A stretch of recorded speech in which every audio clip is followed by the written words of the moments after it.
Well, greetings and salutations, everybody, and welcome to this installment of our Last of Us post-game show for our Season 2, Episode 2, The Event. Y'all Gone Golfing episode of The Last of Us. I'm, of course, your host, John Campea. Good to have you guys here. And like most of you, just finished watching the episode.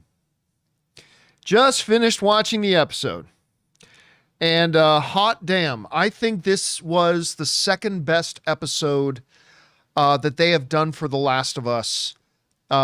Maybe only after Season 1, Episode 3. I mean, Season 1, Episode 3 is still like the MVP, but this might have been the second best episode that they've had. It had, I mean, all the emotional stuff, had a little bit of Helm's Deep. If you saw Lord of the Rings, you're on talking about a little bit of feeling of Helm's Deep in there, a little bit of Red Wedding. Yeah, man, I just love this episode. Anyway, here's what we're here to do tonight. I'm going to take the first few minutes to talk about my thoughts and feelings about episode 2.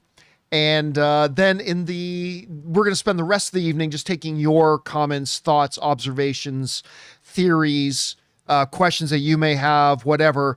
The way you do that is you have to be watching live, and if you're watching live, you can use the super chat feature to send in a thought, comment, whatever. And as long as I deem it appropriate to be read on the show, I'll read it on the show, and we'll keep going.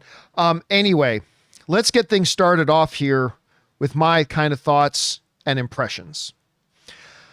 What an episode. Let me talk about the one thing that bothered me in the episode, okay? Just so I can get it out of the way. Because there is one thing that bothered me in this episode. And the thing that bothered me in the episode is one shot, there's no blizzard. The next shot, brrr, blizzard. And then we cut to another character, totally calm, no winds, no snow, and then brrr, blizzard, so cold. I mean, and that kind of took me out of it a little bit here and there. When they'd be like you'd see two of them on a horse and going, oh, we're never going to make it. We got to get to shelter really, really quick. Oh, we'll never make it. And then they cut to another character standing on a hill, nice and sunny, no snow falling, no wind, nothing like that. And yeah, that I must confess that would pull me out of the scenes. Like, I'm sitting down watching it with Anne, and even Anne and I are like, where'd the blizzard go? Suddenly it's totally beautiful outside. And then like 10 seconds later, like the person would walk around the corner and all of a sudden the blizzard would be kicking up again. Whatever. That was literally, I think they could have done a better job filming that. Like, when you're watching the dailies, they had to have noticed, how come in this shot it's a big blizzard, and then we cut to another angle, suddenly it's not a blizzard? But whatever. That was my big problem with the episode. That was it. I have no other notes. For the episode. Inconsistency with what the weather was. Like, one second they're dying because they're going to freeze to death. The next second is perfectly good weather. But other than that, man, can I talk about one thing? Like, I know there's going to be a ton of stuff that people are going to want to talk about with the invasion of the city, the killing of Joel, like all that kind of stuff. But can I bring up how many of you guys were like me and had your stomachs in your throat when Abby is running from the infected, and then she's shimmying between the building and the fence, and then the fence collapses, and she's like, it's just like a little foxhole she can climb through in the fence, and like that one shot of the infected dude with their fingers between the gate, and they're splitting their own hand through the wire in the gate. And that whole time, even though I know she lives and I know she gets through this, that entire scene, like when that fence collapsed against the thing, oh my God, That was so tense. That was so tense. I thought it was brilliantly shot. Every camera angle they chose to use in that sequence was like perfect for building up the tension and the stress and all that kind of stuff. It was just awesome. Awesome scene. Next thing I want to mention, because I'm a dog guy, how good are those puppies? Good boy. You go kill that infected. Oh, that's why I'm a dog guy. To all you cat people out there, what would cats have done? Cats wouldn't have done shit. Dogs save the day. But in all seriousness, and listen, it's difficult to do really good CGI on dogs. And while the CGI on the dogs was not perfect, it was really good. Like, especially for TV, it was really good and really well done. So I thought that was great. I thought, the dude fighting the bloater with the flamethrower, I thought that was great. And I even thought it was a really good touch that, he's out of flame and then the bloater it got to him, it died. It's still a living organism, right? Like, it can sustain damage that maybe he keeps walking for a second, but ultimately it catches up with him. So I thought that looked really great. The bloater like busting through the wall, I thought was great. The whole thing where they had multi layers of defense, kind of like a good game. Any of you guys play StarCraft? I love StarCraft. I spent, especially StarCraft 2, I spent not as much of my life, not as many hours of my life as I did playing World of Warcraft, but I've spent a lot of hours of my life playing StarCraft. And there's nothing better than having multi layers of defense, including choke points. Choke points, if you ever play StarCraft 2, choke points are your best friend. And so I really love the way where they had the wall defense. Again, it was a lot like the Battle of Helm's Deep. So they had the outer defense, killed as many of them as they could. Eventually they breach. And then once they do breach, the fact that they had the entire town, everybody along the main street, and it was all just a shooting gallery. They basically created a StarCraft-like choke point, killed them all, had the flamethrower guys. I also like the fact, like, when Tommy was standing in the street with the three other guys, I like the fact that they made it feel more real, that a couple of them lost their nerve and started to run. That would happen in real life. Remember, these aren't soldiers. These are townsfolk, right? And so I kind of like the fact that they made it feel more visceral and more real, that a couple of them would turn tail and start to run. But Tommy stands his ground. That was, again, and lured the bloater down into the alley and blowtorched him to death. I thought that was great. Anyway, that whole sequence I just thought was wonderful. But also the fact that when that guy busted open the pipe and realized the living fungus was in it, he knew immediately what that meant. Like, they're going to know we're here. They're going to know we're here and they're going to come. And so I thought that was really well set up. And you know what? I'll say this too. I forget, what was the guy's name? Seth? I might be wrong, but I think the guy's name was Seth. The guy who in the last episode, who like was calling, Dina and Ellie names at the dance when he was drunk. I like that episode when he apologized. Like, honestly, that felt sincere. It felt like a guy who knew he acted like an ass and was contrite and apologized. And I like that. And I liked the way Abby responded like a real teenage girl. Wasn't having it, sort of thing, right? So I kind of like that. I thought that all worked really well. But let me address something here, because I admit it, man, up to about 6, 7, 8 months ago, especially when the news came out, maybe it was longer than that ago, whenever the news came out that they were going to take game 2 and split it into 2 seasons. I have said, and you guys know this, I've said for 6 months, a year, whatever, that I don't think they're going to kill Joel early in season 2. I think one of the things they're going to take advantage of splitting season 2 into 2 separate seasons. I said, I still think Joel dies in season 2, but I think it'll be much later in season 2. Even last week, I still thought, no, I think he dies episode 5, episode 6, episode 7. Because even though we're going to have a lot of flashback Joel scenes, I think they're going to want to keep Pedro Pascal around. And a lot of you guys, not all of you, but a lot of you guys said, no, I bet he's going to die in episode 2. Bet he's going to die in episode 2. Well, there you go. You were right. He died in episode 2. He died in episode 2. And I'm color me shocked. I'm absolutely shocked that they killed him in episode 2. Yes, he dies very early in game 2, but I really thought that they would take advantage of spreading it out, maybe dragging that out a little bit more, but they didn't. They went right for it.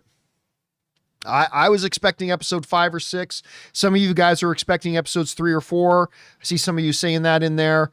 Some people said episode 2. Some people didn't even think he was going to die until season 3. I didn't quite think he would die in season 3, but I thought it was possible. But man, that was wrong. I thought they were going to kill him much later, and they decided not to wait. Why put off till tomorrow killing Joel when you can just kill Joel today? So that was great. And guys, correct me if I'm wrong, but it's been a while since I went through the game, but in the game, the town is not being attacked as everything's going up in the chateau, right?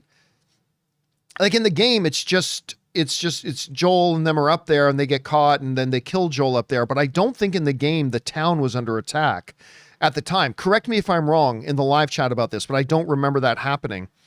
Yeah, Blender String saying, no, it's not. Yeah, this is yet another example of Mazin and Druckmann making changes from the game that elevate the viewing experience.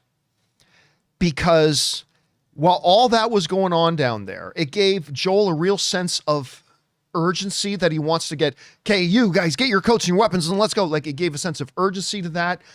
I thought, well, that was going on up there. The town itself is fighting for its survival. I think Craig Mazin said, and yeah, you're right. Mario was mentioning in the live chat that in the game, Tommy was with Joel. Tommy wasn't back in the town. And I think by making that change, you establish Tommy more as a leader. You give Tommy a chance to have the spotlight on him, being a hero and helping save the town. But they created a great opportunity to show a juxtaposition of, it's not just Joel who's in danger. Everybody was in danger. Everyone's in danger. And so they were able to cut back and forth between the drama going on in the chateau with the action and the drama going on back at town. And it was brilliantly done. And yet another great example of making a change to the game while maintaining the spirit of what was going on, but elevating the viewing experience. Elevating the viewing experience was just so well done. And I've heard a lot of people complaining about Ellie being a little bit unlikable this season. And to me, I'm like, number one, yeah, she is a little bit unlikable. And that's totally by design. She's an impetuous teenage girl. And the fact that she was being so pissy and so unfair to Joel, that is now going to haunt her. That is going to haunt her. If all we saw in the show up until this point was like, Ellie's totally fine and totally good, and maybe her and Joel just have one little argument, then I don't know that this character altering trauma would stand out as much. But the very fact that from the beginning of episode 1 up until that, they clearly, she's had a problem. She's been pissy towards him. She's been an absolute brat towards him. I think all that was for a reason. And I think it's going to be a part of her demons now.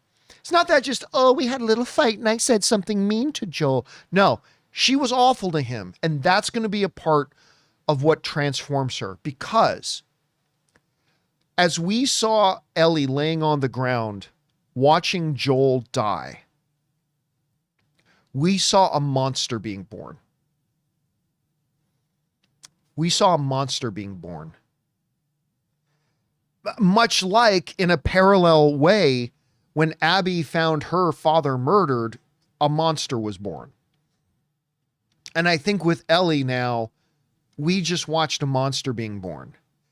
Except now it's not just a monster being born out of the violence somebody else did.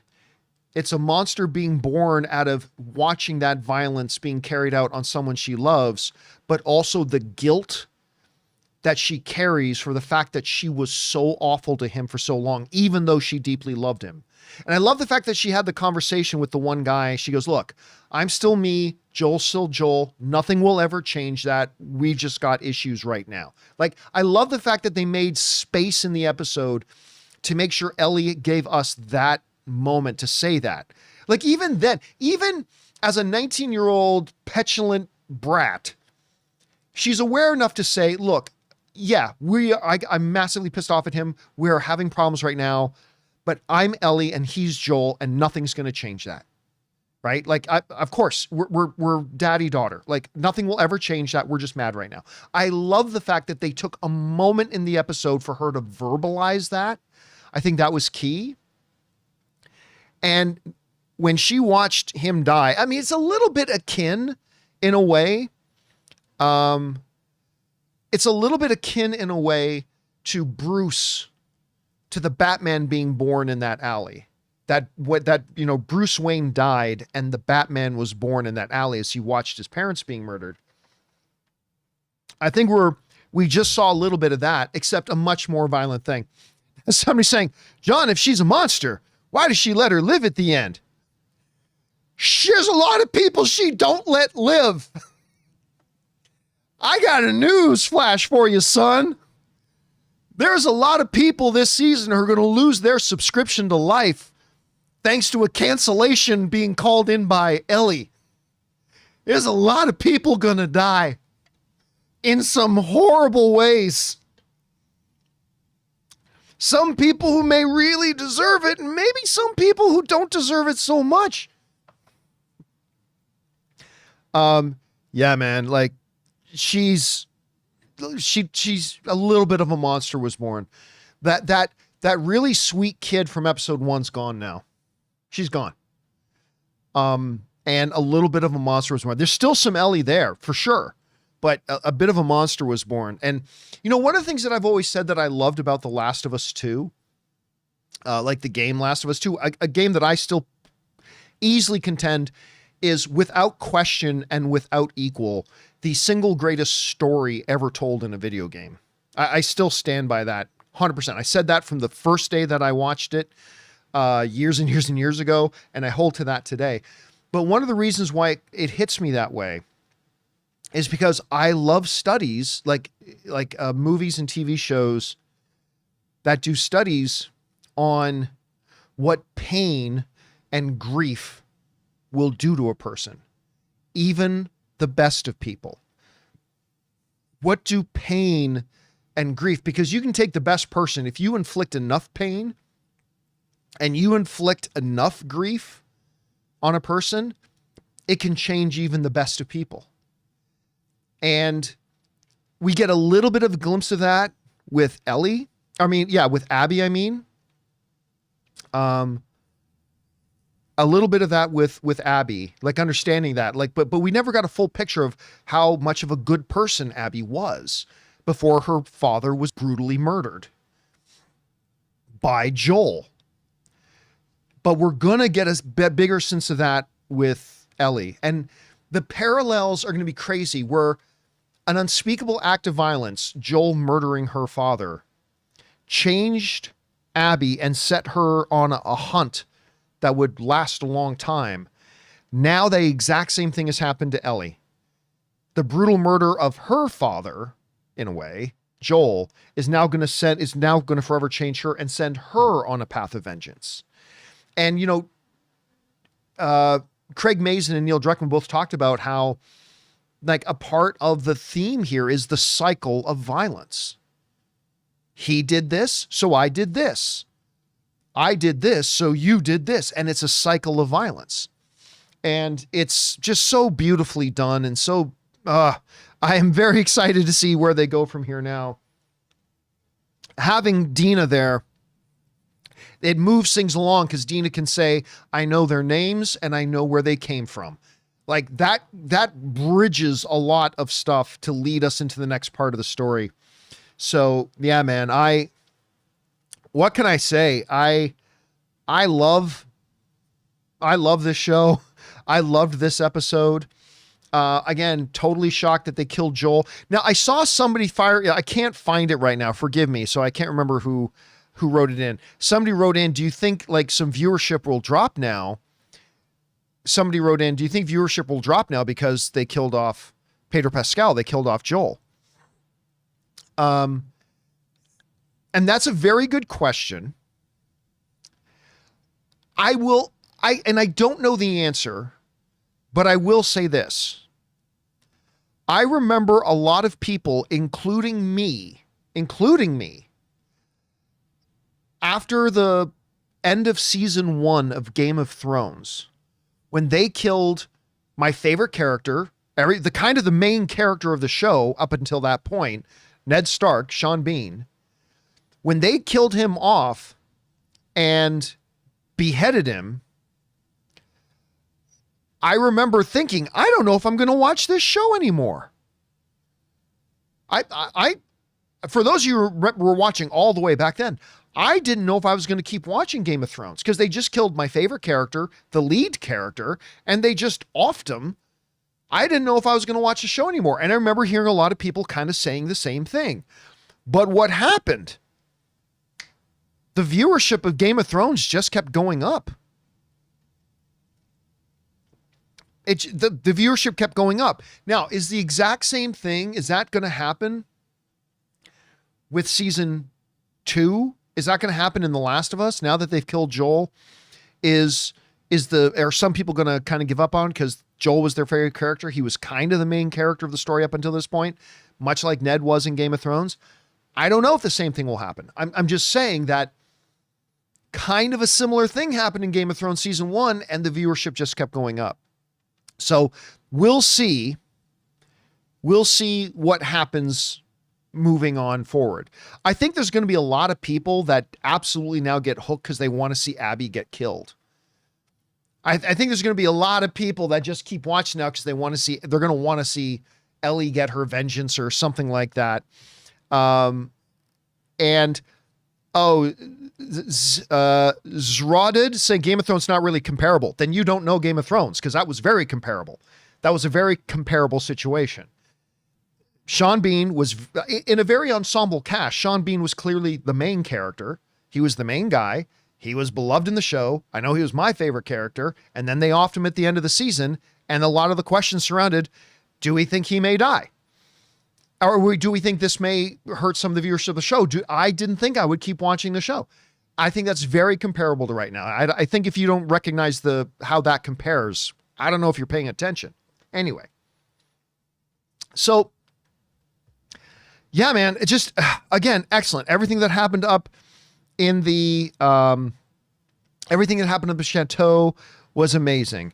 Everything that happened down in the town with the Helm's Deep stuff going on was amazing, especially for a show at this level and at this time. I just thought it was absolutely great. I thought it was absolutely fantastic. I really do. So I loved it. Again, my one and only issue for a show that pays such great attention to detail in everything it does, the fact that they went from this, we'll never survive this blizzard, to another camera angle where there was perfectly good weather, that did pull me out of it. And again, it surprised me a little bit considering how much of a stickler this whole show is to detail. That pulled me out of it a little bit. But that aside, yeah, man, it was pretty spectacular, so I loved it. All right, guys.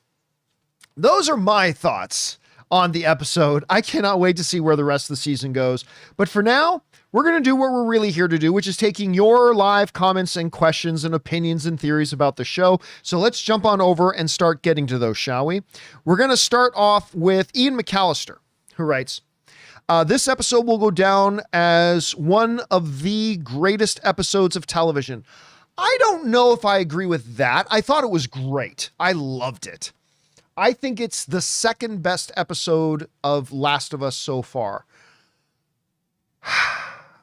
I would have to let it marinate for a bit. I'd have to let it marinate for a bit to really think about it. My first impression is I don't think it's one of the single greatest episodes of television of all time, but I think it was spectacular. Like, I absolutely loved it. And who knows, maybe if I let it marinate for a few months, maybe I'll think back and maybe I think it will too. All right. Ian McAllister again writes, I just finished watching the 16-hour cutscene movie, so it's all fresh to me. The fact that so many scenes are shot for shot prove how cinematic the game is. Very few, like everybody says their favorite game is really cinematic. In the reality, very few actually are. But, you know, some games, God of War, Red Dead Redemption, what's the one I'm thinking of? They just did they just did a movie of it with Tom Holland. Why am I freezing on the name of the game? You guys know the one I'm talking about. They just did a movie of it. What was the name of the game franchise? It was where I know the name of the character is Nathan Drake, but I can't remember the name of the game. Help me out, guys. What's the name of the game? Nobody knows? I know there's like a 10 or 15 second thing. Anyway, that game, Uncharted. Thank you. CAD was the first one to put it in. Uncharted, I think, was very cinematic, and Last of Us is extremely cinematic. And again, they find a really good blending, a mixture, a balance of when to be very, very similar to the game and when to make significant changes to the game. It doesn't have to be one or the other. It can be a nice mixture of both. And that's what made season 1 so great. And that's what's making season 2 so great so far. All right. Ian again writes in and says, I was just breathless. Absolute pinnacle of storytelling. Also, great how they used the Ashley Johnson song from the game for the end. Yeah, the song at the end was beautiful. I thought their choice of shots as well, with them riding on horseback and then you realize they're dragging Joel's body behind them. I thought that was devastating and heartbreaking. And what else I think that shot did for anybody watching the show that didn't actually know the game. You know, TV. There was probably some people watching the show that thought, I don't care that she's crying. I bet he's still alive. I bet he's still alive. And I think throwing in that last shot of them literally dragging his body behind the horses was that like last little finality to it. And I thought that was a very powerful shot, and without any dialogue to it. And I thought that was really smart on their part. I thought that played very well. All right. Next up, we got Amin, who writes, fuck, man, I can't breathe. My heart was pounding the entire time, even knowing what was coming. That's the sign of a great story. Also, ban golf.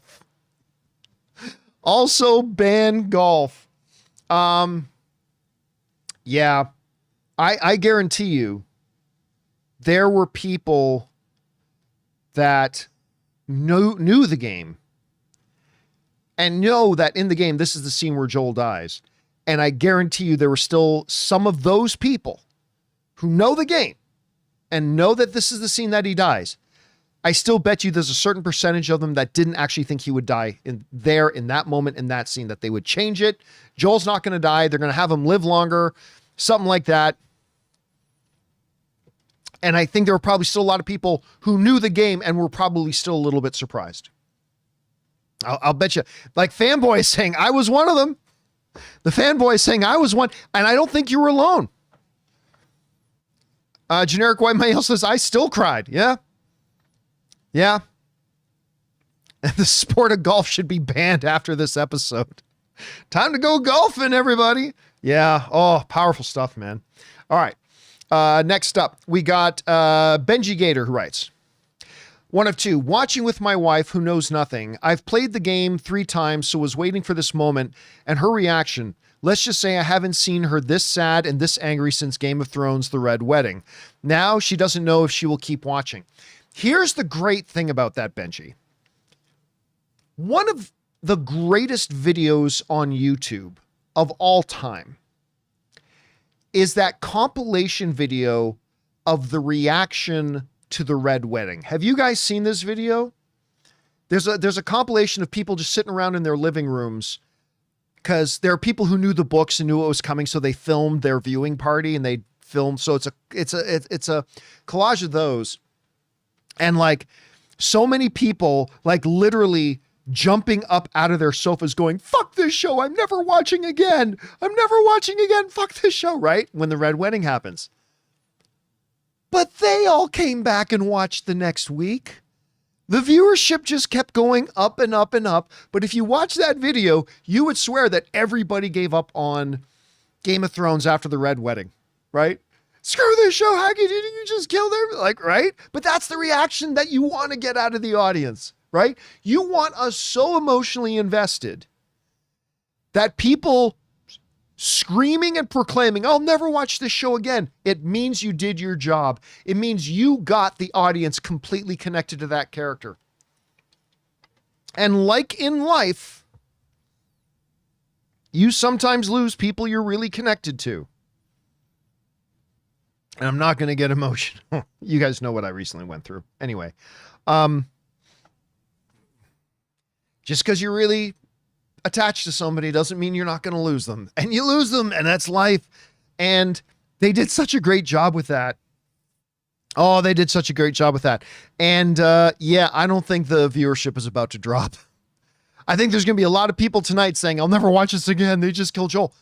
But they said that when Ned died. They said that after The Red Wedding, and the viewership of Game of Thrones just kept going up and up and up. And I think that's what's going to happen here. Maybe. I mean, maybe not, but you know, we'll see.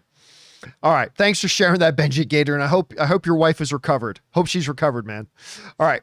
The Werebear writes, let's see. Where did it go? There it is. Comparing it to the game, I will say this was better paced and more digestible for the general audience. You know, I personally agree with you, Werebear, but it's always a little folly to compare it to its source material. Anything.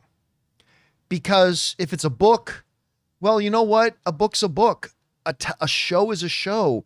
Things work differently on a printed page than they will on a live action screen. A game is a game. A show is a show. One medium that's really primarily designed for gameplay, one medium designed for a linear story or storytelling experience. Certain things will work better in the game format that might not work so well in the thing. So it's almost kind of pointless to try to do a direct comparison. Other than to say I preferred the game or I preferred the show or I preferred the book. That's fair. But I think one of the things, Bear, that they have done so masterfully, both in season 1 and so far in season 2, is their ability to stay true to the source material, in this case, the game, in shots, in beats, even in lines of dialogue, when that is effective in a television show format, but not be afraid to deviate from that and do things that elevate it in the television show format. The attack on Jackson, the like having Tommy back into the town, being the hero, all that kind of stuff. Like those things elevate the show and makes it more digestible in that way. Now, there are going to be others who disagree, and I can appreciate that, but I personally agree with you. All right. Next up, we've got Orlando writes, do you think this will be as decisive for the viewers as it was for the gamers? Will people stop watching like they did when Glenn died in The Walking Dead? Again, I don't think so. I really don't think so. And I think instead of decisive, I think you mean divisive. And listen, in reality, the game was not nearly as divisive as some people would lead you to believe. Like, there were absolutely people who did not like the game. There were, 100% there were. But they represent, I believe, a much smaller percentage of the overall people who played the game than they would like you to believe. Because even after its initial release, the game's sales numbers were through the roof. It won all sorts of player awards, Game of the Year awards. It just dominated. And so while there was a very enthusiastically vocal group of people who really didn't like the game, I don't think their numbers were actually big enough to say the game was divisive. I mean, unless you say any game that's not 100% is divisive because somebody didn't like it. But I really think the numbers were much smaller than they would like you to believe. That's just my opinion. Could be right, could be wrong. But I mean, I think when you look at all the data, game sales numbers kept going up through the roof. It won all the awards everywhere, including fan-based awards. It is what it is. But no, I don't think this is going to happen. Like, the one thing about when Glenn died, here's the thing about when Glenn died. That show had already been around a while. Like, does anybody remember exactly which season? I know it was past season 3. What season did Glenn die? What season did Negan show up with Lucille and do a little batting practice on Glenn's head? Does anybody remember which season that was in The Walking Dead? I honestly, I can't even remotely remember what season it was, but I think it was already well past season 3, wasn't it? Anybody remember? Nobody's throwing in a guess yet. And there's about a 10 to 15 second delay between when I say something and when you guys actually hear it. But, people are saying season 6 or 7. Some people are even saying 8. Okay, so some people are saying 6, a bunch are saying 7, somebody's saying 8. Let's go with 7, okay? Just for argument's sake, most people are saying season 7. So one of the big differences between the Glenn situation is, quite frankly, Walking Dead, again, this is just my own personal subjective opinion. Walking Dead was already a little past its shelf life at that point, right? It had been around for 7 seasons, like 6 full seasons, whatever. That show had already been around a long time. Whereas, the death of Ned Stark was in season 1. The death of Joel is at the very beginning of season 2. So quite frankly, by the time you got to Glenn's death, I think there were people already prepared to jump ship on the show because it had already been around a long time.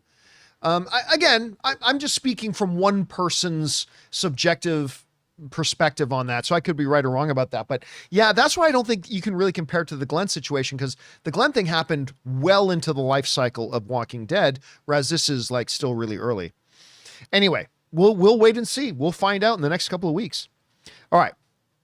Next up, we've got Dan V900 writes, when I saw that this season was only 7 episodes, I went, it's going down in episode 2 and not episode 3 at the latest. Like I said last week, critics said the season only covers the first half of the game. Well, I mean, we all assumed it would only cover the first half of the game since they literally split the game into 2, like season 1 season 2 and season 3 covers. So we assumed that would be that. But I totally confess that I completely believed that meant they were going to maybe move some of the story elements around and have it where Joel lives through more of season 2, probably into the later part of season 2, rather than dying early in season 2 like he does early in game 2. And I was wrong. I mean, they did it right out of the gate. So I stand corrected. All right. Next up, we've got Renwick Davis writes, Ellie crawling over to Joel was heartbreaking. Beautiful moment that squeezed all the emotional juice out of the scene. And you know what? They talked about it in the post show as well, where for the first time in that entire sequence, they went to an overhead crane shot. Because all the other camera shots during the sequence in the chateau was all floor level, very close, very intimate. And then when Ellie crawls over to Joel and just kind of collapsed on top of his body, they chose then to go to an overhead crane shot for a wider perspective. And like, for me, that shot really hit hard. That shot really hit hard to me. Because for the first time they were giving a wide shot, and there was almost like an isolation to it with just now the room's empty and it's just Ellie and Joel. And I thought that shot in and of itself was really, really heartbreaking, Renwick. I really did. All right. Next up, we got Alex Von Gollum, who writes, coming up to episode 3, as the audience, do you think we should hate Abby or be angry, but start pondering on what she said about the people Joel killed? I think, okay, here's my perspective right now, which could change.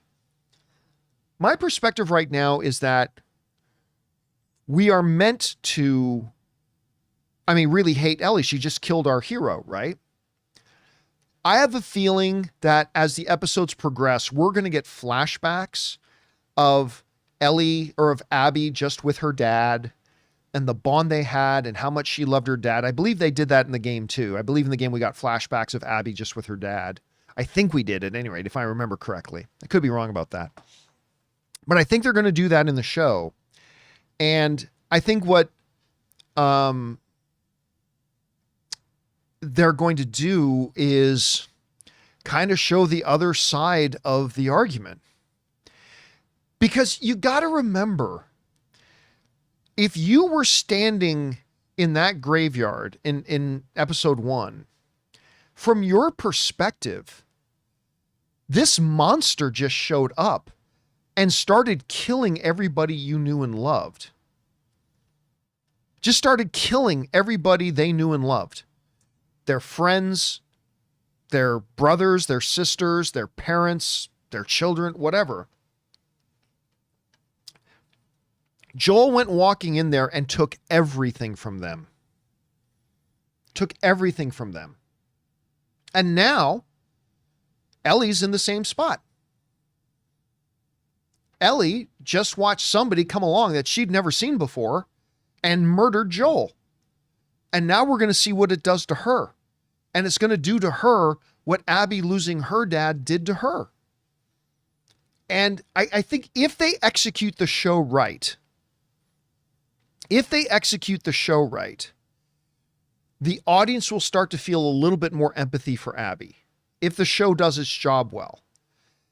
And it's again, one of the, like, what Craig Mazin said was, it's all, one of the big themes of the show is the cycle of violence.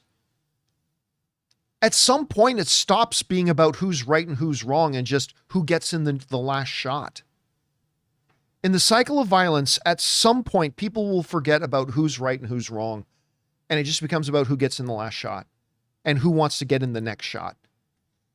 And then that big violence begets more violence, begets more violence, begets more violence.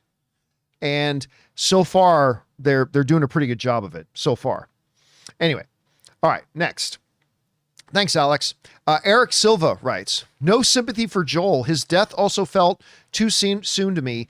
Lastly, Abby meeting him was one of my favorite moments. Yeah, when she's there and she hears Dina yell out Joel, that moment on her face was kind of priceless. And again, do I feel bad for Joel? Of course I do. I love that character.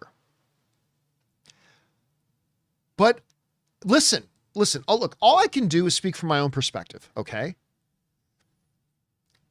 If some dude just came across the Campea Ranch and we took them in, and then I found out that dude shot my father, shot my dad, unarmed, by the way, and then left him for dead, I'm going hunting. I bet you would too. but I'm going hunting. And God help anybody that gets in my way. And I'm sure the same would be true for you. God help anybody that gets in your way. Right? And so, of course, I feel bad for Joel because we've been following him. We love his character, all that kind of stuff. But if we look at it from Abby's perspective, this dude came in and murdered everybody in her community, including her father. She's going hunting. And so would you. And so would I. And so if they do a good job with this season, hopefully they'll start to make us, I use the word feel a little bit more empathy for Abby, but I think it's more really make us confront the dilemma. Really, it's not as black and white as games often want to make it be. It's sometimes a lot more complicated, and hopefully they do a good job with that. All right. Next up, thanks for that, Eric. David Maxwell writes, they somehow found a way for Abby to end it in a more brutal way in the show. It also implied that she hit him so hard that the club broke. My God. Yeah, now listen, I've already seen some people online kind of complain about that. I guess some people wanted more torture porn. And I get it. I do, because sometimes torture porn serves a narrative purpose. Like, it makes you viscerally feel the horror of what's going on, right? And I think there is a valid argument to be made that sometimes there's a good narrative purpose to show what I would call torture porn. Sometimes it's narratively necessary. So I think there are some people who saw that a lot of the damage done to Joel was done off camera, including hitting him so hard with the golf club it literally broke. And I think there are some people who would say that it would be more emotionally investing for us if we experienced that. Like if the showrunners made us as the audience experience Joel being brutalized with that, it would amplify our emotional response to it. I think there's an argument to be made for that. I do think there's an argument to be made for that. But at the same time, I don't know if it would have been necessary. It's a good question. I think there's a valid argument to be made on both sides of that debate. I'm not 100% sure how I feel about it yet. All right. Next up, Benji writes, who wins in a fight, the infected or the White Walkers? It depends if the White Walkers would be immune to the fungus. If the White Walkers are assumedly immune to the fungus, because they seem to be immune to just about everything, it just takes a Night King going, and they all rise again, right? So if the person writing it says that White Walkers are not immune to the fungus, then the infected. If not, then the White Walkers. All right. Next up, Jonathan Wright writes, where are we at here? Oh yeah. From the second Abby activated the Horde, this episode was mastery and tension. Joel's death scene left me breathless and teary-eyed. Give this episode all the awards. I'll tell you what, man. They already laid the groundwork when they said we found some frozen infected and like 20 others were like hibernating under them to keep themselves from freezing and then popped out. So they laid that groundwork. So when Abby stumbled across a bunch of frozen infected, oh, there could be something under there. But when that one starts to turn and then you see all the snow breaking, it's like infected avalanches coming. Oh, and yeah, you're right, man. Like that's one of the big things about this episode. It just built tension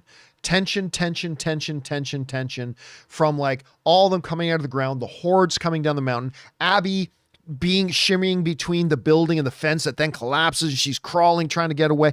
Like the whole thing was just done so well, dude. It was just done so well, Jonathan. All right, next up. Mitch writes, never played the game, but sadly I knew about today's pivotal moment. Amazing episode, though. I love knowing nearly nothing about what's going to happen. It's in a game, in a show like The Last of Us, it would have been very, very difficult. And I'm sure some people were able to go into it cold, but it would have been very difficult just because the game is so recent and so many people played the game that that was going to be a very, very tough one for a lot of people not to know what was going on. By the way, guys, just so you're aware, I'm going to turn off the super chats. I meant to turn it off a few minutes ago. I'm going to turn off the super chats in just a minute. So if you've got a quick final thought you want to get in there, now's the time to get it in, because I am going to be turning it off in just a second. At any rate, I'm quite surprised. Like, somebody wrote in a little bit earlier and said, watch with the wife, and the wife didn't know anything about what's going to happen. I envy those people, but it's pretty tough, especially for something like Last of Us, where, again, the game was so recent and the game was so popular, and that moment was so talked about on social media and on YouTube and all that kind of stuff. It would have been very difficult over the course of the last couple of years to go into that cold and not knowing anything. And if people did, I envy them. All right. Thanks for that, Mitch. Next up, King Tane writes, what do you think about the show telling us who Abby is and why she is killing Joel versus the game? We had no idea why she did until halfway through the game. We talked about this last week a little bit, and I know there are people have different opinions on this, and I get it. I understand the arguments, but I think for the TV show, I think they made the absolute right choice. I think, because remember, to me, part of the brilliance of it is examining the conflict, the conundrum, if you will, that the audience is going to find themselves in, and understanding that, hey, yeah, Joel was the hero of the game and everything, but he literally murdered a whole bunch of people that had loved ones and family and spouses and children and brothers and sisters and all that kind of stuff. And so for me to set up right away in the very first scene of episode 1, this dilemma that we as the audience have to wrestle with, that, yay, Joel's the hero and he saved Ellie at the end. Yay. Oh, but wait, those were people he killed. There was a lot of people he killed. People who, by the way, were trying to save the world. And yeah, man, so for me personally, I think that was one of the best decisions they could have made in the game. Maybe the way they did in the game was best for gameplay and for the game, but I think for the show, I think Craig Mazin making the decision to really just open up the show with that dilemma. Like, oh yeah, by that stuff that Joel did, that shit has real consequences. And somebody who didn't know the game, and that's the thing, like, people, well, you know, if you didn't know the game, listen, people who didn't know the game, we always meet villains who've got a reason for wanting to kill the hero. Doesn't mean we expect them to kill the hero. So just because if somebody doesn't know the game and they see that first scene, they still don't know that they're actually going to be able to accomplish killing Joel. So I don't think it undermines anything. If anything else, I think it introduces the dilemma that is front and center for us as the audience, which is wrestling with the moral question about whether what Joel did was right or wrong. And beyond that, the fact that we have to wrestle with the stuff, that there is consequences to what happens. So me personally, man, I thought it was the right decision. That doesn't mean I'm saying that that's what the game should have done, but I think for the show, I think it was the right decision for them to do that with the show. All right. Thanks, King Tane. Next up, Crazy Description writes, John, I feel this scene hit way harder and was much more sad and disturbing in the show. What are your thoughts?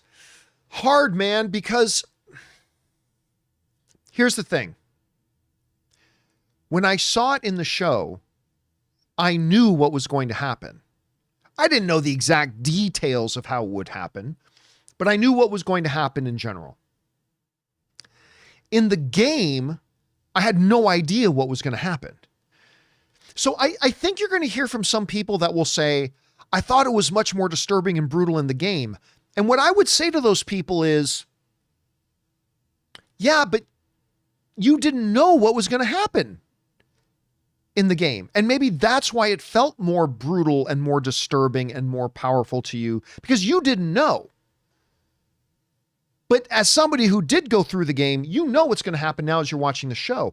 And so the show is automatically at a little bit of a disadvantage that way because everybody already knows what's going to happen. So which did it better, the game or the show? I can't say right now. The show did it great, but I can't really say right now because the reality is I didn't experience them equally. I experienced in the game not knowing what was going to happen. I experienced in the show knowing full well what was going to happen. And so it's really tough to say which one did it better. I would be most curious. I know it's almost impossible to do it. I would be most curious to hear from somebody who never experienced the game and had no idea what was going to happen, and seeing it happen, seeing Joel die in the show was their first time seeing Joel die, and then have them go and see it in the game and have them tell us which did it better. Because most of us are in the same place, right? Most of us saw it in the game for the first time and now are seeing it in the show, having already know what happens. I would love to find somebody who's seeing it in the show was their first experience with it, and then secondly, seeing it happen in the game, knowing what happens already, and then hearing from them what they thought was the more powerful. I neither of us would definitely be right or wrong. I'm just be very curious to hear somebody from that perspective. Anyway. All right. Next up. Thanks for that crazy description. Chris Herman writes, my friends have never played the game, so keeping this secret for 2 years was quite the challenge for me, but their faces by the end were so worth it. That I was just talking a minute ago about how difficult it must be for such a recent game, such a popular game, and for an event that was talked about all over the place. How that was kept from your friends for so long, I have no idea. But good on them for keeping themselves shielded, and good on you for shielding them from it. Because that must have been really tough for a couple of years, Chris. That must have been very, very hard. All right. And by the way, you know how I was talking about how that Game of Thrones, the Red Wedding video, the collection of all the people reacting, and not reactors, but just real people in their living rooms watching the show being filmed and their reactions to the Red Wedding. I really hope there were people filming their friends watching this episode who had no idea that Joel was going to die. I would love to see that. Yeah, I want to see that. Like people now, by the way, and I don't mean reactors. Okay. Cause you can't convince me. You'll never convince me that there are like, people who have react channels that don't actually know what happens to Joel in the game. And I would suggest if any of them pretend like they didn't, I think they're lying. I'm talking about real people in real liver, not react channels. I'm talking about real people who pulled out their phones to film their friends or family watching this episode who legitimately had no idea that Joel was about to die. I am dying to see those. I am dying to see those. Anyway. All right. Next up. We've got Renwick, who writes, Abby killing Joel in front of Ellie is like the trauma curse in Smile. Now Ellie has the need for vengeance. Again, it's that big theme that Mason and Druckmann were both talking about. It's the cycle of violence. The cycle of violence becomes a major, major theme in season 2. That what happened to Abby has now happened to Ellie. And like, I remember even going through the game and saying, well, Ellie, that anger you're feeling, that's exactly what Abby was feeling because her father was murdered and she's out for vengeance. So how is what you're doing any better? Like, right? But when you're changed by grief and pain, that can be a real problem. All right.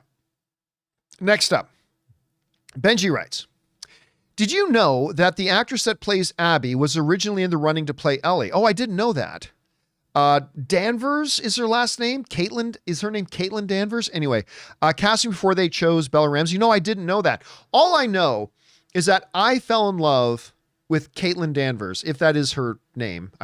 Let me know in the live chat if I'm getting that right. Maybe I have it wrong, but I fell in love,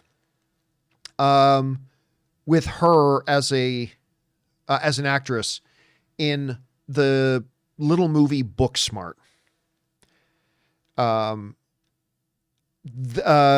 Denver, Dever? Anyway, Caitlin Denver. Oh, Denver. Okay. Anyway, I fell in love with her in Booksmart. It was the first movie that Olivia Wilde ever directed. If you have not seen Booksmart, it's an excellent movie. I think it's an excellent movie. And you should absolutely check it out. And so I got very excited when I heard that she was the one who got cast in this. I got very excited. And I think she did a great job. All right, next up. Tea time, and the Leafs look good. The Leafs did look good. Gonna get through the first round this year, but I promise not to talk about the Leafs too much tonight. Thanks for that, Jared. Schickster writes, the end of game scene happened in this world. We see it later in season. It had to, otherwise she's not going out with Joel this morning like she said. I'm not quite sure what it is you're saying. The end of game scene happened in this world. We'll see it later in season. It had to, otherwise she's not going out with Joel this morning. Like, again, I'm not really sure what it is you're saying, Schickster. But again, to the point though, yeah, the certain things happen in this episode that did not happen that way in the game. It's structured different characters are in different places at different times. Certain big events happen, all that kind of stuff. So yeah, they absolutely adapted. And that's what I've been saying since season 1, is that this game does such a great job of balancing and knowing when to stay really true to the game as far as details go, and knowing when to radically divert from that. It's not one or the other. It's knowing how to balance the two and make the best show watching experience possible. And they've done a really, really good with that. Done really, really well with that. All right. Thanks for that, Schickster.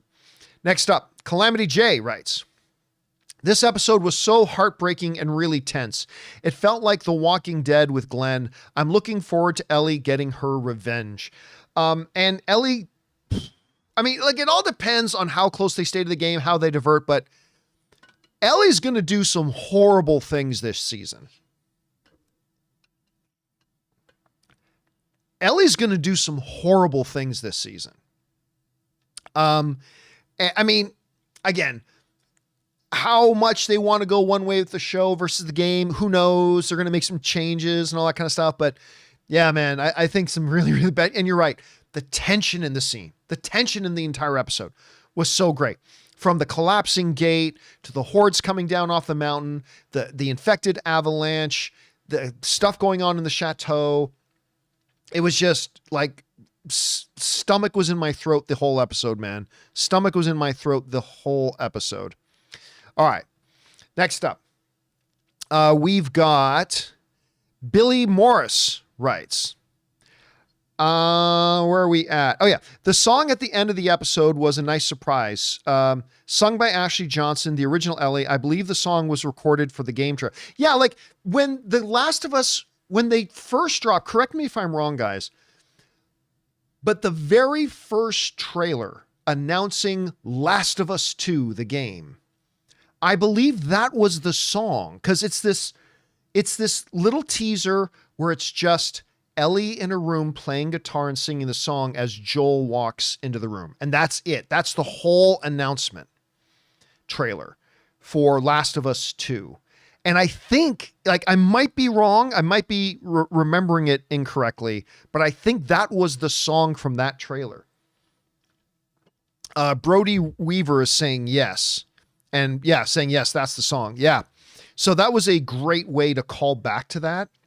Because honestly, it was a very simple announcement trailer. That was one of the most powerful teaser announcement trailers for a game ever. People lost their minds when that trailer came out. Like, they lost their minds. And I mean that in a good way. Completely lost their minds in a good way. All right, next up. Alexander Wood writes, I'm curious if viewership is going, this is like the fourth person asking this. I'm curious if viewership is going to drop after this episode. Reaction I've seen from people who never played the game has been really negative. Again, there's not a lot of people who didn't at least know what was coming, but Again, I would compare it to some other situations like, again, season 1 of Game of Thrones. For me, main character, my favorite character, most famous actor in the show, who you feel is going to be, unless you knew the books, it was going to be like the main character going throughout the season, and he gets beheaded at the end of season 1. And I found myself questioning whether or not I was going to keep watching or not. And I think that's probably going to be very similar to a lot of people here. Right at the beginning, we're just at the beginning of season 2. The guy who's kind of been the main character up until this point, all of a sudden that everybody's favorite, and he dies. And so it's going to be interesting to see. Because again, in the Game of Thrones situation, that happened and viewership just kept going up after that. Will that happen here? I don't know. I suspect it will. Not to mention, Pedro Pascal is still going to be in the show. He's still going to be in the show. There's going to be a lot of flashback stuff with Pedro Pascal. I suspect you're going to see him in most of season 2. So he's still going to be there. So I don't know. We're going to have to wait and see. All right. Thanks for that, Alexander. Next up, Benji writes, the scene with Abby crawling in the fence. I think that was my favorite shot of the episode. It was just so horrifying and so it was bad enough when she's just shimmying between the wall and the fence. That was bad enough. But as the fence collapses and she's got a foxhole that, again, stomach in throat. Stomach in throat. All right. Anton writes, seeing Joel's handshake as Ellie screams his name. Yeah. Brought me to tears. So heartbreaking. And you know what the hardest thing was? It was when she's calling out Joel's name, get up, get up, get up. And then she sees his eye blink and he kind of moves his hand a bit for just this is the biggest heartbreak. For just a moment, Ellie got a little look of hope on her face, which is brilliant acting, by the way. Absolutely brilliant acting. But that okay, he's still conscious. He's alive. And you just see that on her face for the briefest of seconds. There's hope on her face. And then that hope is ripped away from her. The hope is dashed and it destroys her. And again, I think at that moment, a monster was born. I think a monster was born in that moment, but it was so powerful. So powerful. Mr. I writes, 4. Yep, we knew Golfin was coming. Golfin was a coming. Dwayne writes, I do hope people keep watching. I only say this because there was a show, Vikings, where the main character died and I stopped watching. But then again, there was also Game of Thrones, so we'll see. You know what? I'm really glad you brought up that situation. For any of you guys who watched Vikings, a very similar thing happened. Although, again, it wasn't in season 1 and it wasn't in season 2. I don't believe it was until season 3. Correct me if I'm wrong. But Ragnar Lothbrok, the main character of Vikings, he'd been the main guy. At some point, again, help me in the live. It might have been season 3. Hell, it might have even been season 4. I can't remember, but it wasn't in the first 2 seasons, I don't think. But Ragnar dies, which I think is what actually, because the story of Ragnar, I think is based on real history. But at any rate, Ragnar dies and I gave up on the show when Ragnar died. People are saying it was season 4. Okay. It was season 4. I gave up on the show when Ragnar died. Now, there's a couple of key differences between the Ragnar death and Joel. One, they were already much further into the show, right? But for me kind of ditching on the show when Ragnar died was kind of the final straw, because to me at that point, the show had been starting to lose its momentum. By the time we got into season 4, and I'm only speaking for myself, the show started to already start to feel like it was losing its way. And so I think I was starting to think about bailing on Vikings at that point. And then when Ragnar died, particularly the way Ragnar died, which felt very pointless. But when Ragnar died, I was like, okay, like the one thing that was like, I was kind of getting ready to ditch the show anyway, but the one thing that was keeping me on was Ragnar. Ragnar was such a great character. And then when they took that away too, there was literally nothing left for me. And again, we were already in season 4 and all that kind of stuff. So comparable in many ways, kind of significantly different in others, but that's a good one to bring up, man. That's a good one to bring up. All right. Bad Girl TKO writes, the story officially starts once Joel dies. Yes. And here's the thing. The real story can't begin until Joel dies. And you know what? Maybe that's something I should have thought about when I was predicting and guessing that Joel wouldn't die until much later in the season, because I think Bad Girl TKO is absolutely right. The real story of the season starts with the death of Joel. It can't start without the death of Joel. The death of Joel is literally the whole spark moment that sets the story in motion. And so that is something, in hindsight, I probably should have taken in consideration when I was guessing that he wouldn't die till much later. So yeah, I think you're right about that. All right. Let's see. Next up, we got Alex Von Gollum writes, in episode 1, we saw Dina's attachment to Joel. Since she was in the scene instead of Tommy, I wonder if the showrunners will have her seek revenge too. I still think, I gotta be careful with what I say. For those of you who know the game, I still think that the foundational role that she plays in Ellie's life will still stay the same. I think she is clearly going to be, because they set it up that she had such a good relationship with Joel as well, clearly not as close as Ellie's, but had such a good relationship with Joel already. The emotional impact is going to be stronger on her now. Like, she's not just going to be, oh, poor Ellie, I'm so sorry for your loss. I feel so badly for you. It's her loss too. And I think that's going to be key. But even though that's the case, I suspect, I don't know, I'm just saying, I suspect that she's still fundamentally, in her support role to Ellie, is going to remain the same. And again, I don't want to go into any detail depending on what they do or do not change, but I don't think they're going to fundamentally change that part. But we will find out. We're going to find out. All right.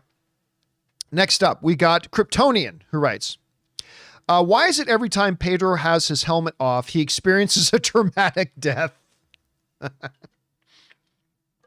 Poor Pedro. How long is he going to last in the Fantastic Four without a helmet? Somebody give Reed Richards a helmet, damn it, before he dies. All right. Thanks for that, Kryptonian.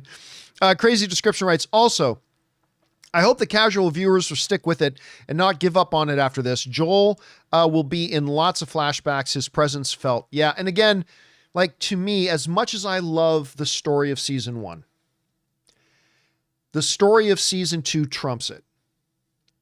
The story of season 2 exceeds the story of season 1, in my opinion.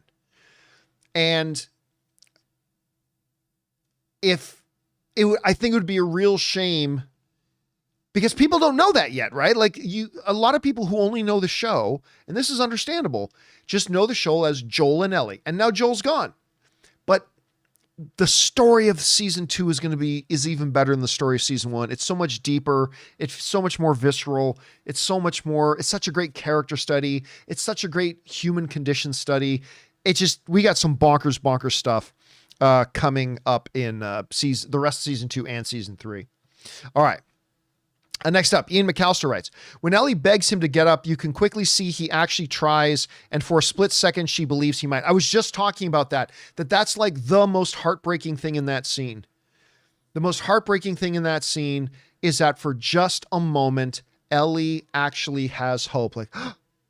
Like she actually has hope. It's like, oh, okay, everything's going to be fine. Like, and then so brutally taken from her. Yeah, it was devastating, man. It's absolutely devastating. All right, next up.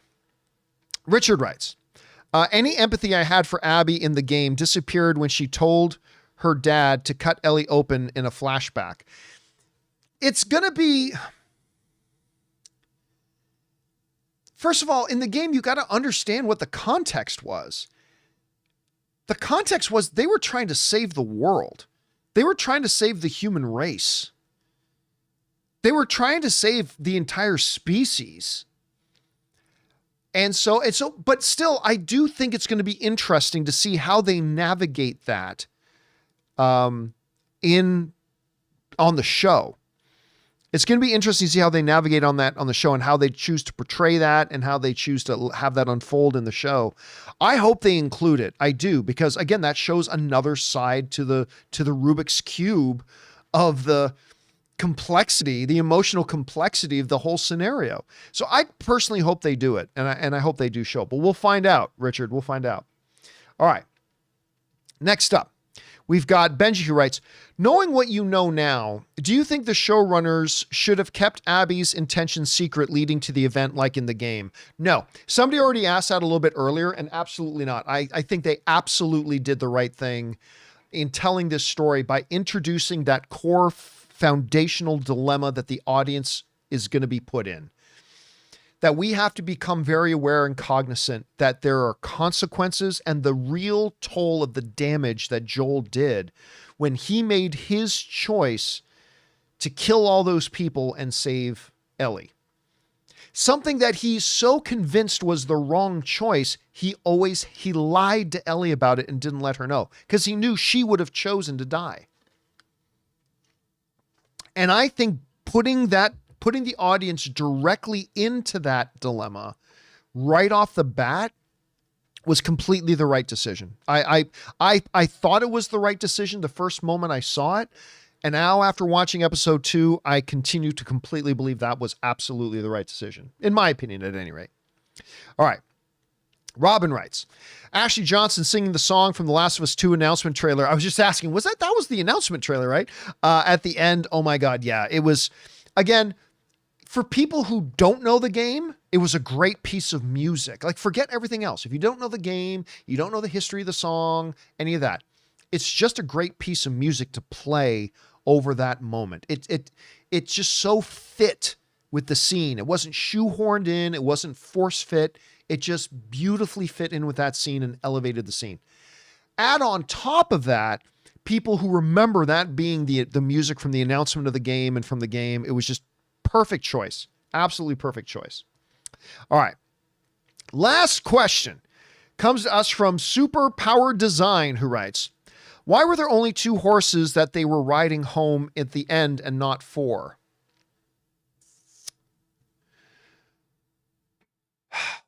Well,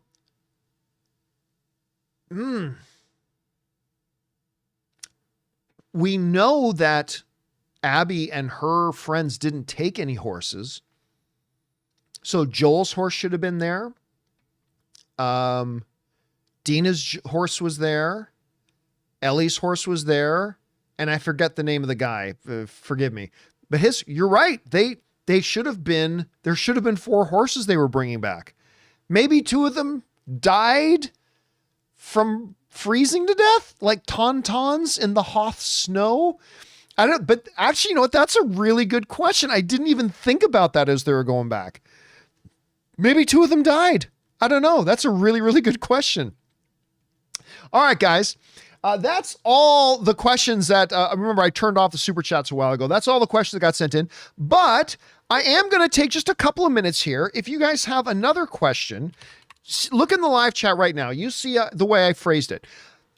If you have another question and you just want to throw in here, put in all capital letters, question, : that way I know you're asking a question. Now look, I'm not going to read all of them. I'm just going to pick a couple randomly.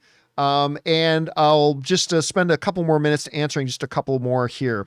The fanboy writes, what was Anne's reaction to Joel's death? Anne, unfortunately, did know. She knew what was coming and what was happening. Super tense episode for her, but like nothing over the top or outrageous because unfortunately, like a lot of other people, she knew what was coming.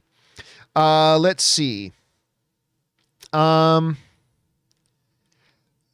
Spencer is writing, I can't see them stopping at season 3. No chance they stop at season 3. But do we get a game 3? It can't come out before season 4 would. It sounds, I mean, who knows? But it sounds like we're not getting a third game. And I'm okay with them doing another season without another game. I'm totally fine with that. I mean, it would be great if we got another game, but if you heard Druckmann's comments lately, it sounds like maybe we're not getting another game. So anyway, we'll see. All right, let's see. Where are we at? How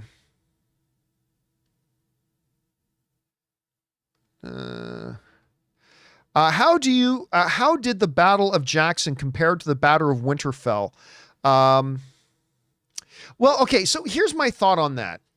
Overall, the Battle of Winterfell was a much grander, much more intense, much more epic scene.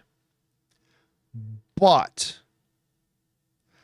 I was one of many people when the Battle of Winterfell thing happened went, I can't see a fucking thing. Do you guys remember that? Now they remastered it and reissued it. But if you guys remember watching that the first night that episode came out, it was like, I can't see anything. Like it was so dark that I bet something great is happening. Now I saw it once they reissued it. I did see it once they reissued it, and it's great. It's a marvelous scene. But the problem is, like, that scene was so ruined just by the fact that I couldn't see what the hell was going on. And so, I mean, thankfully they fixed it a little bit later on, but man, that was dark. That was dark. All right. One last one. I'll pick one last one here. Trying to find one. Let's see. Connor writes, what's your favorite new addition to the show that's not in the game thus far? If you're talking about the show overall, it's absolutely episode 3 of season 1.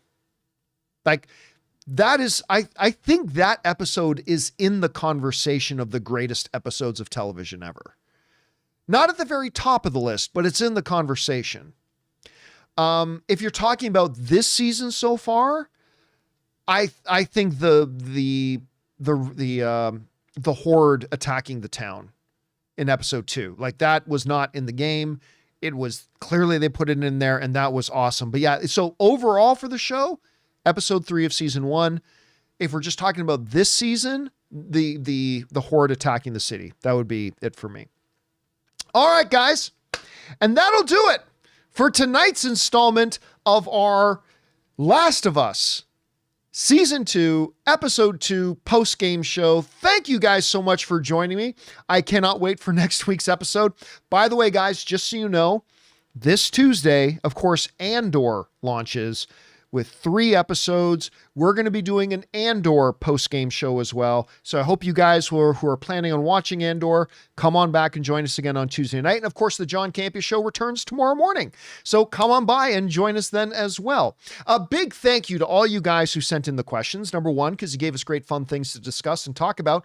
And number 2, you supported this channel as you did it. And everybody involved with the channel, thanks you guys so much for your support. So that'll do it for me for tonight, guys. Thank you so much for deciding. I know for those of you guys on the East Coast, what is it? 10, 11, it's like 12:30 in the morning on the East Coast. Big thank you to all you guys taking time out of your evening to come and hang out with us. I really appreciate it. I'll look forward to seeing you guys tomorrow. That'll do it for me, guys. My name's John Campea. And until next time, my friends, bye-bye.